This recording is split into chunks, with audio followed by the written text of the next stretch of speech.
Okey, hai. Assalamualaikum. Selamat Hari Raya.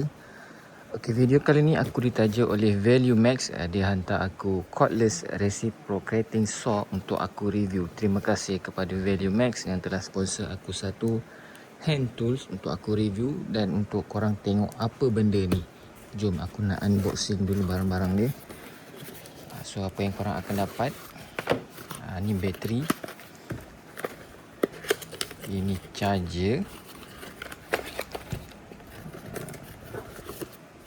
ini pun tempat charger rasanya. Kita akan buka satu-satu. Okey, dia bagi 2 biji bateri. Ini bateri, ini tempat charger. Sekejap, 2 biji bateri dia bagi. Okey, kita akan review satu persatu barang yang dia bagi. Okey, yang ni pun tempat charger ni. Okey, tempat charger dia. Kita tepi barang-barang dia. Ini mesin ataupun alatan tangan hand tools yang dia bagi aku untuk review. Terima kasih Value Max dah bagi aku mesin ni untuk aku review, untuk korang tengok apa benda dia ni. Lepas tu dia ada manual book. Apa? Ni kad dia lah. Kalau korang tak tahu, korang boleh baca dia punya manual. Lepas tu dia ada bagi mata dia lah untuk pakai pasang dia. Okay, jom.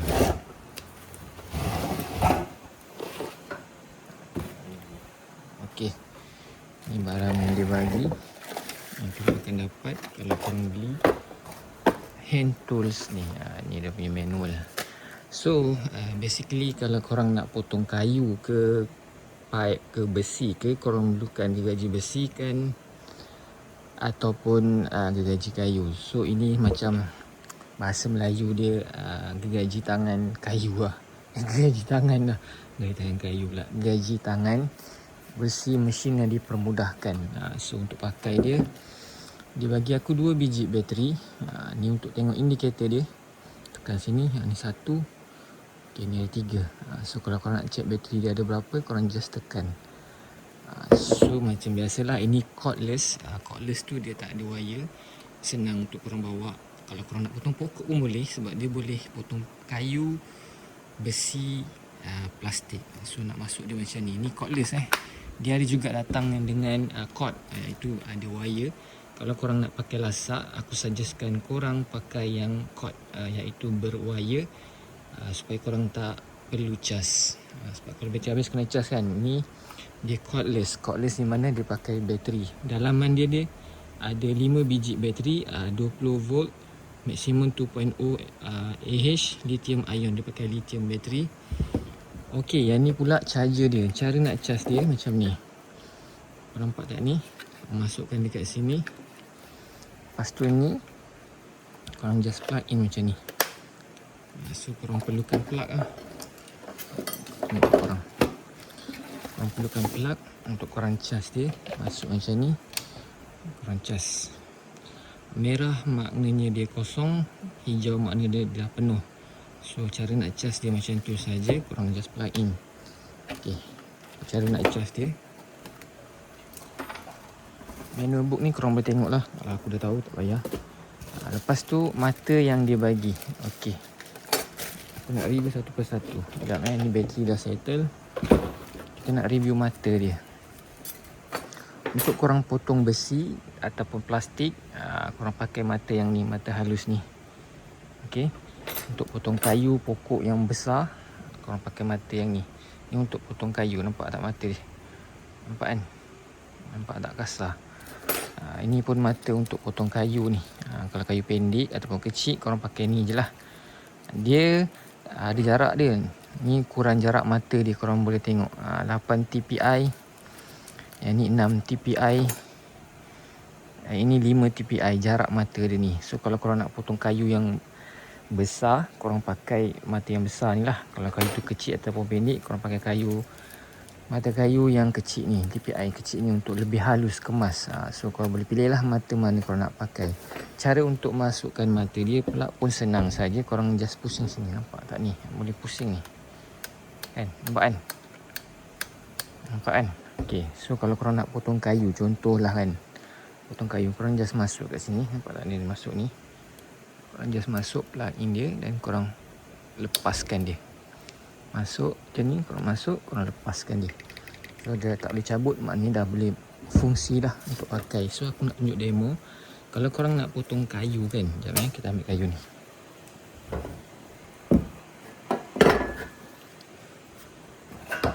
So biasa korang akan pakai gergaji kayu lah, gergaji tangan kayu untuk potong. So lambat.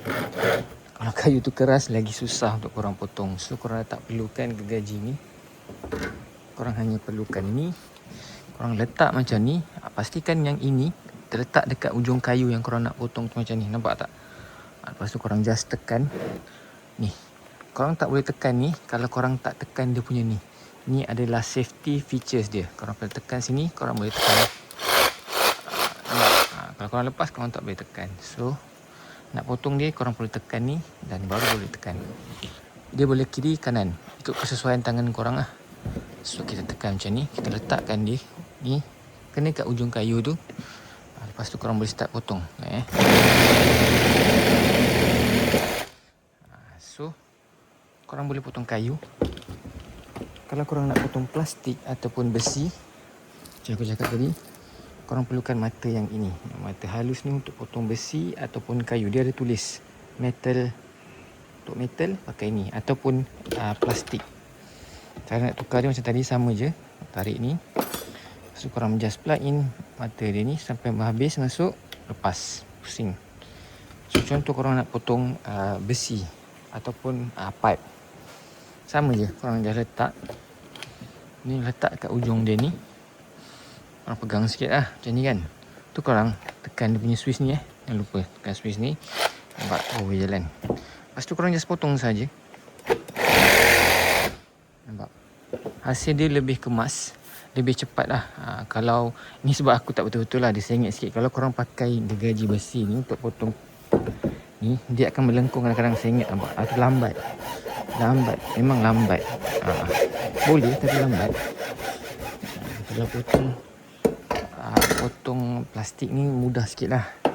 Kalau potong besi ni lagi susah lah, lagi lambat. So gergaji ni kita dah tak pakai. Korang hanya perlukan ini. So aku nak cerita sikit kelebihan dan kekurangan dia lah. Biasalah barang yang manusia cipta ni mesti ada kekurangan dia. Tak ada yang sempurna, melainkan ciptaan Tuhan. So untuk kelebihan dia, korang senang lah nak bawa mana-mana. Yang cordless ni korang senang nak pakai, senang nak potong, senang nak buat kerja. Kekurangan dia adalah korang kena cas. So kalau korang nak pakai heavy, aku suggestkan pakai cord, iaitu ada wire. Dia ada dua jenis, nanti aku akan letak dekat back product. Korang boleh tengok mana yang sesuai dengan korang punya penggunaan lah.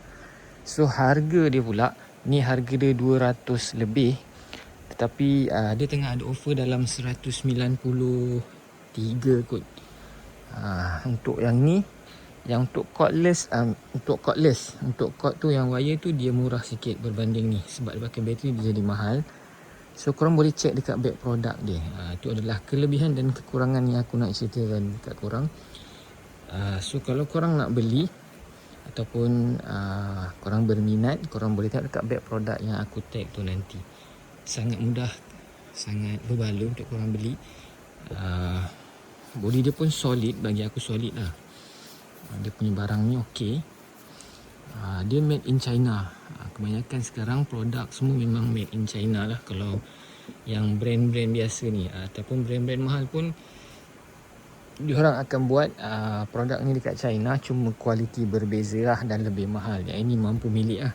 Kalau brand-brand macam Makita, Bosch, biasa brand Makita, Bosch untuk mesin ni, hand tools ni harga dalam 700-800, ataupun cordless dia lebih mahal sikit lah. Itu sajalah kot yang aku nak share dengan korang mengenai reciprocating saw ni. Kalau korang nak beli ataupun berminat, korang boleh tengok dekat back produk yang aku share tu. Okay? Terima kasih kerana menonton. Sekali lagi selamat Hari Raya. Itu sajalah aku nak share dengan korang untuk video kali ni. Terima kasih sekali lagi kepada Value Max dah sponsor aku mesin ni untuk aku buat review dekat aku punya YouTube channel.